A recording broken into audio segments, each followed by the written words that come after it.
Welcome to Boys in the Hood TV. Today we're tapping into the streets of LA, and we're going to be talking about the 107 Hoovers and a few members who took the lives of 5 people in 2005, including the life of a fellow 107 Hoover member. On March 21st, 2005, 107 Hoover member Down Shorts, aka Baby Black Jap, would slide through the 9500 block of Main Street directly in the 9-8 Mafia Crips hood. Outside was 17-year-old Charlie Wine, who Black Jap would see and open fire on, killing him on the spot.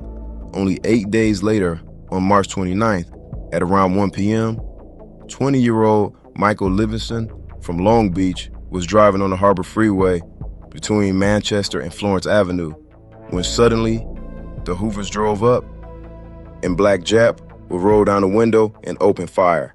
Livingston was hit multiple times, causing him to lose control of his vehicle and crash into a center divider on the freeway. Police would arrive shortly afterwards and find Livingston dead behind the wheel.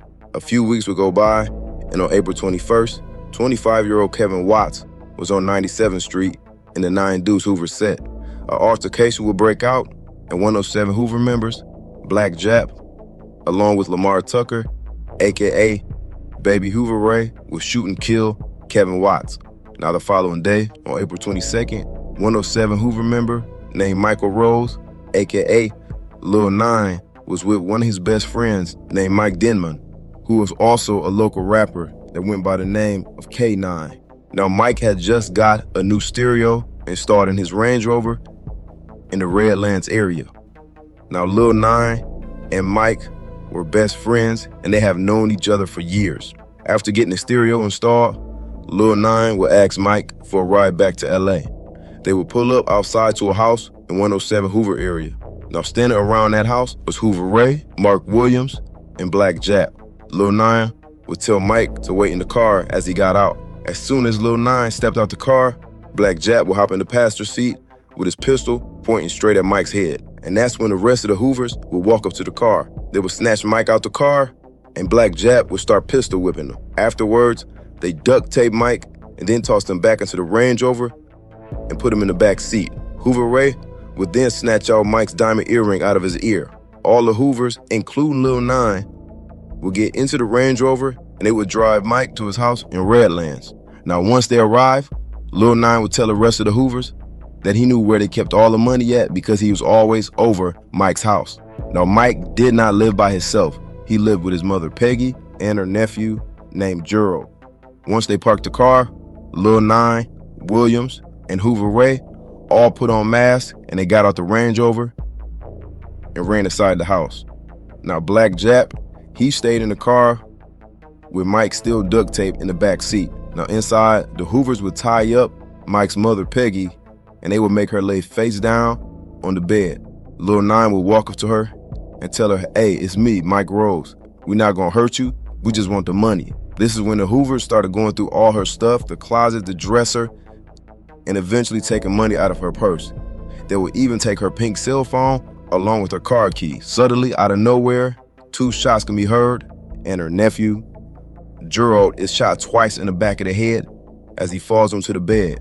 Right after shooting Gerald, that's when the Hoovers would shoot Peggy 3 times in the back of her head also. Immediately, the Hoovers would leave the house. Lil 9 and Williams would take Peggy's car and drive off, and Hoover Ray would hop back in the Range Rover with Black Jap and Mike still tied up. Now, while driving, Hoover Ray would pull out his gun and shoot Mike in the head. Black Jap would then immediately pull the car over and they would throw Mike's body out the back of the car, leaving him on the side of the road. The Hoovers would drive off in the Range Rover. Now, Mike's mother, who was shot twice in the back, is still alive, and she was able to crawl herself over to the phone and call 911. Eventually, the police would arrive on scene, and they would find Peggy and Gerald.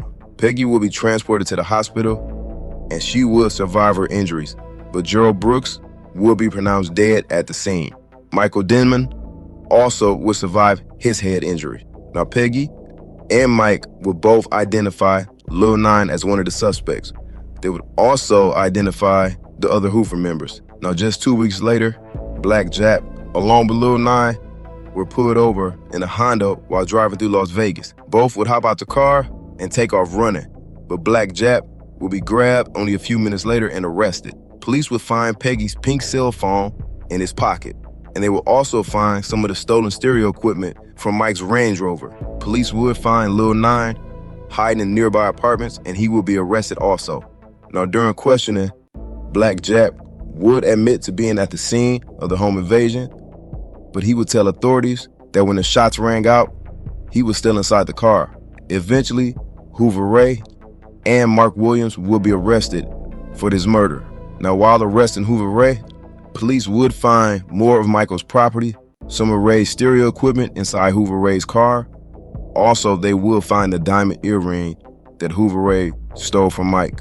Ultimately, Michael Rose, aka Lil Nine, Donald Shorts, aka Baby Black Jap, Mark Williams, and Jamar Tucker, aka Baby Hoover Ray, were all found guilty of first-degree murder and 2 counts of attempted murder. But also they were found guilty of carjacking, second-degree robbery, and residential robbery. All 4 Hoover members were sentenced to life in prison without the possibility of parole. But Black Jap and Hoover Ray still had other pending murder charges, which included the murder of Kevin Watts, which they both committed together. Now, Black Jap was still fighting 2 more other murder charges, which included the murder of 17-year-old Charlie Wine and Michael Livingston. Donald Shorts, aka Baby Black Jap, would ultimately be found guilty of 3 counts of capital murder, and he will be sentenced to death. Now, Hoover Ray, while awaiting trial for his part in the murder of Kevin Watts, he will be involved in an altercation with his cellmate.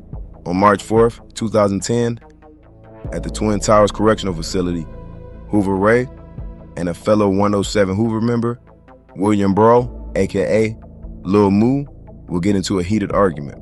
Allegedly, Lil Moo had been taking credit for crimes that he hadn't committed, and this pissed off Hoover Ray. One thing would lead to another, and they would start fighting. And in the midst of the fighting, Hoover Ray would strangle Lil Moo to death. The next morning, Hoover Ray would tell the COs that Lil Moo was dead. The correctional officers would find Lil Moo's body covered with white sheets, and eventually, Hoover Ray would admit to killing Lil Moo. After his trial for the murder of Kevin Watts, Hoover Ray would be found guilty and would be sentenced to death.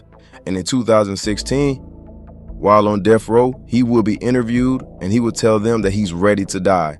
He would go on to say, "Gimme mines. I'll go in front of everybody. I don't regret nothing. It's just a choice. I never did anything to innocent people. What am I supposed to do for the rest of my life? Just sit here?